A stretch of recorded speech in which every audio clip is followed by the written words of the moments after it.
अब सर पिछले सप्ताह राहुल गांधी ने एक और प्रेस कॉन्फ्रेंस किया और लोगों को इंतजार था हाइड्रोजन बम का। राहुल गांधी ने प्रेस कॉन्फ्रेंस में कहा कि हाइड्रोजन बम अभी तैयार हो रहा है, वो फाउंडेशन बना रहे हैं और जल्दी ही उस चीज को भी लेकर सामने आएंगे।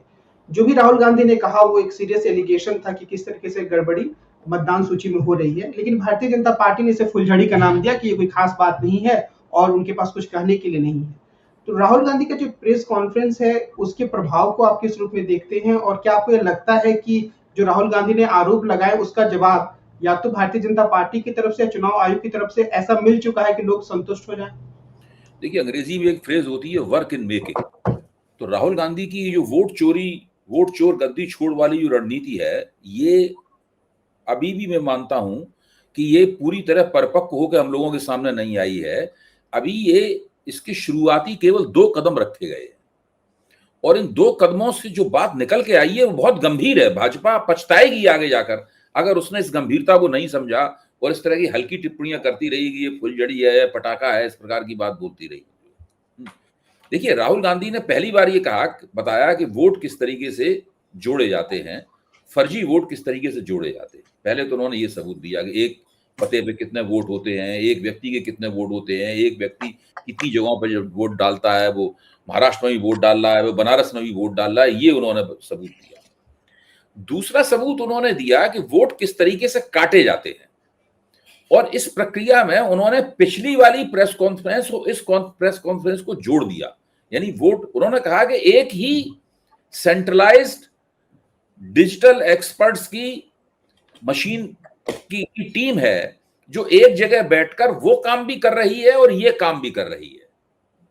इस तरीके से ये एक भारत की वोटर लिस्टों के अंदर एक डिजिटल फ्रॉड हो रहा है, किया जा रहा है और चुनाव आयोग को पता है कि कौन लोग कर रहे हैं। चुनाव आयोग उसकी जानकारी नहीं दे रहा है, चुनाव आयोग उन लोगों को बचा रहा है। और कर्नाटक की सीआईडी 18 लेटर लिखती है, चुनाव आयोग उन्हें जानकारी नहीं देता है। कर्नाटक के जो मुख्य चुनाव अधिकारी हैं वो भी पत्र लिखते हैं कई बार केंद्रीय मुख्य चुनाव आयुक्त को, उनको भी कोई जानकारी नहीं दी जाती है। ये राहुल गांधी ने ये कहा है और राहुल गांधी ने इसी के साथ एक और बात कही है जो बहुत संगीन है कि ये काम केवल अभी नहीं हुआ है 1-2 साल में, ऐसा नहीं है। ये कोई 22-23-24 वाली बात नहीं है। उन्होंने कहा ये 10-11 साल से चल रहा है। यानी वो साफ तौर पर कह रहे हैं कि जिस दिन 2014 का जो चुनाव लड़ा गया था उसके बाद, मतलब मेरी समझ ये बनती है, उसके बाद जितने भी चुनाव हुए हैं उन सब चुनावों में ये फर्जीवाड़ा किया गया है और इस फर्जीवाड़े का लाभ भारतीय जनता पार्टी को हुआ है। यानी जितनी भी भारतीय जनता पार्टी की राज्य विधानसभाओं के चुनाव हों चाहे लोकसभा के चुनाव हों, उसमें जो जीतें हुई हैं वो जीतें ईमानदारी से नहीं हुई हैं, वो संदिग्ध हैं। अगर वो जीतें संदिग्ध हैं तो नरेंद्र मोदी और भारतीय जनता पार्टी के जितने भी मुख्यमंत्री हैं, रहे हैं और हैं अभी, वो वैध मुख्यमंत्री नहीं है। नरेंद्र मोदी एक वैध प्रधानमंत्री नहीं है। राहुल गांधी ये कहना चाहते हैं और वो कोशिशें कर रहे हैं कि किसी तरह देश की जनता इस बात पे यकीन करना शुरू कर दे। मैं नहीं मानता हूं कि राहुल गांधी की 2 प्रेस कॉन्फ्रेंस से सब लोगों ने इस पर यकीन करना शुरू कर दिया है, लेकिन लोग सुन तो रहे ही हैं, लोगों के कानों में बात तो जा ही रही है। जैसे अभी एक घटना हुई, बहुत मशहूर घटना है, अमित शाह वहां पटना में बोल रहे थे और बोलते बोलते उन्होंने कहा कि भाई राहुल बाबा यहाँ पे आए थे। बाबा कहते हैं राहुल बाबा यहाँ पे आए थे, तो वो किस बारे में बोल रहे थे, किस बारे में थी उनकी मीटिंग? तो पब्लिक चिल्लाई वोट चोरी के बारे में। तो आप देख सकते हैं कि वो अकबका गए अमित शाह और उन्होंने फौरन बात को बदल दिया। ये तो वीडियो क्लिप सब जगह प्रचलित है, सब लोग देख सकते हैं इस वीडियो क्लिप को। तो मैं कहना ये चाहता हूं कि लोगों ने इस बात को सुनना शुरू कर दिया है। कितने ज्यादा लोग सुनेंगे, कितने ज्यादा लोग इस पर यकीन करेंगे, ये धीरे धीरे करके साफ होगा। जब राहुल गांधी अपनी दूसरी इंदिरा भवन के मंच से अपनी दूसरी प्रेस कॉन्फ्रेंस कर रहे थे, जब तक प्रेस कॉन्फ्रेंस खत्म हुई 1 करोड़ लोग उस प्रेस कॉन्फ्रेंस को सुन और देख चुके थे। ये डेटा है बाकायदा। और उस प्रेस कॉन्फ्रेंस को जब दूसरे सोशल मीडिया प्लेटफॉर्म्स ने भी अपनी तरफ से प्रसारित किया तो सबको 2 लाख 3 लाख इस तरह से उनको ऑडियंस मिल रही थी। यानी कम से कम 10 करोड़ लोगों ने उस प्रेस कॉन्फ्रेंस को देखा। ऐसा ही पहली प्रेस कॉन्फ्रेंस को भी देखा होगा। अब मेरा मानना है कि वो हाइड्रोजन बम भी फोड़ेंगे, उसके बाद क्लोरीन बम भी फोड़ेंगे और भी अगर जो कोई बम होते हैं वो सारे बम वो फोड़ेंगे और ये सिलसिला उनको लंबे अरसे तक जारी रखना पड़ेगा। ये बात आसान नहीं है कि आप देश की जनता को ये समझा दें और उसको यकीन दिला दें। किसी किसी किसी को 50% यकीन होगा, किसी को 25% यकीन होगा, किसी को 100% यकीन होगा, किसी को बिल्कुल यकीन नहीं होगा। ये प्रक्रिया लंबे अरसे में परवान चढ़ेगी और एक बार जब लोगों को इसके ऊपर कुछ कुछ प्रतिशत यकीन होने लगा तो आप समझ लीजिए कि भारत का लोकतंत्र एक नई डगर पर चल पड़ेगा और भारतीय जनता पार्टी का जो चुनावी भविष्य है वो इससे तय होगा। थोड़े समय के लिए नहीं, हमेशा के लिए तय होगा, क्योंकि लोगों को लगेगा कि ये पार्टी जो है वोटिंग फ्रॉड करके जीतती रही है। भाजपा का अपना चुनावी आधार जो है वो उसका बड़ा हिस्सा उससे दूर हो जाएगा, क्योंकि भाजपा के वोट देने वाले सब लोग नहीं चाहते हैं कि भाजपा कि वोटिंग फ्रॉड के आधार पर भारत की जनता, भारत में सरकार कैसे चुनी जाती है ये तय हो। तो राहुल गांधी एक अल्पकालीन, उसके साथ साथ एक दूरगामी रणनीति पे काम कर रहे हैं, जो वर्क इन प्रोग्रेस है, जो अभी चल रही है, जिसकी शुरुआती चरण ही हम लोगों के सामने आए हैं। आगे आगे कैसे जाएगी, कौन कौन से बम फूटेंगे, कौन कौन सा गोला फूटेगा, कौन कौन सा गुब्बारा फूटेगा, ये सारी बातें निकल के आएंगी। भाजपा के खिलाफ और नरेंद्र मोदी के खिलाफ इस तरह से कभी भी किसी ने सुचिंतित और नियोजित रूप से नहीं काम किया है और ये बिल्कुल हिंदुत्व की राजनीति के मर्म के ऊपर प्रहार है कि इतना फर्जीवाड़ा करने के बावजूद भी आपको अभी तक 40% वोट नहीं मिल पाया है। मतलब आपको जो नरेंद्र मोदी जो प्रधानमंत्री बने हुए हैं, ये सब 30% वोट के 31 से लेके और 36-37% वोट के बीच में ही इनको वोट मिले हुए हैं 3 चुनाव में। तो ये अपने आप में बड़ी बात। जरा सा 3-4% वोट भी इधर से उधर हो गया ना तो इन लोगों का जलूस निकल जाएगा और राहुल गांधी उसको जलूस को निकालने के मूड में है।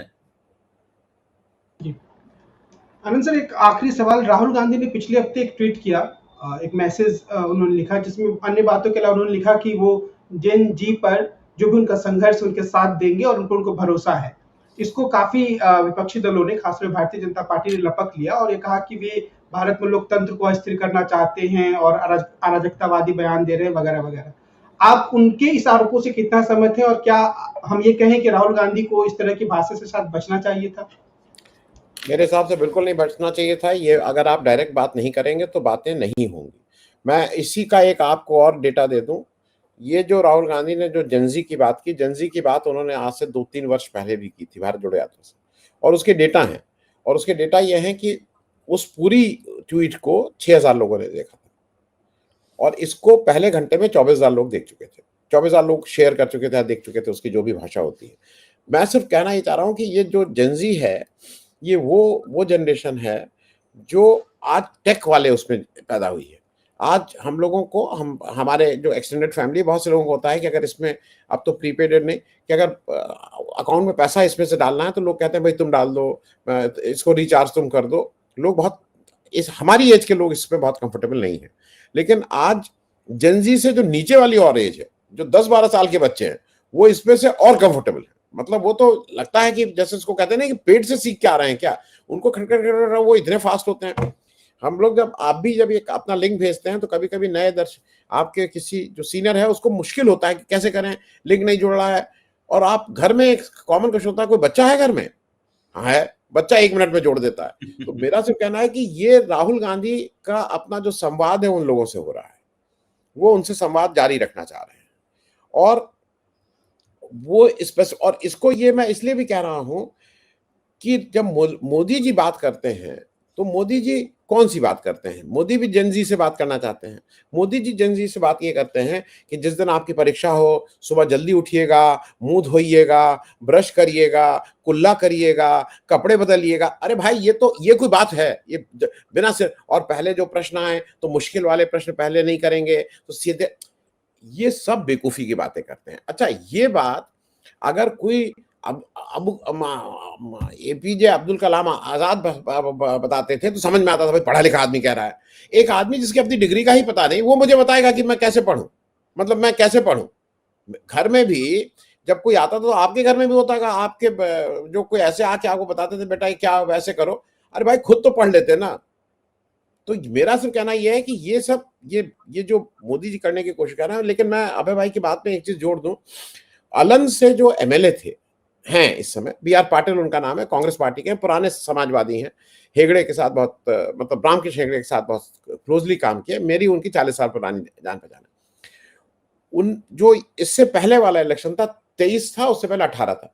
18 का इलेक्शन बी आर 670 या कितने वोट से हार गए थे, 700 वोट के आसपास से वो वोट हार गए थे। इस बार भी ये बोले कि अगर ये वाला मैं रोका नहीं होता और अगर बाई डिफॉल्ट कहीं से वो बीएलओ, वो जो महिला बीएलओ थी उसके चाचा का नाम नहीं कटा होता, तो कहने कि 6000 वोट फिर से कट गए थे और वो मुझे पता ही कहना मैं फिर हार जाता चुनाव।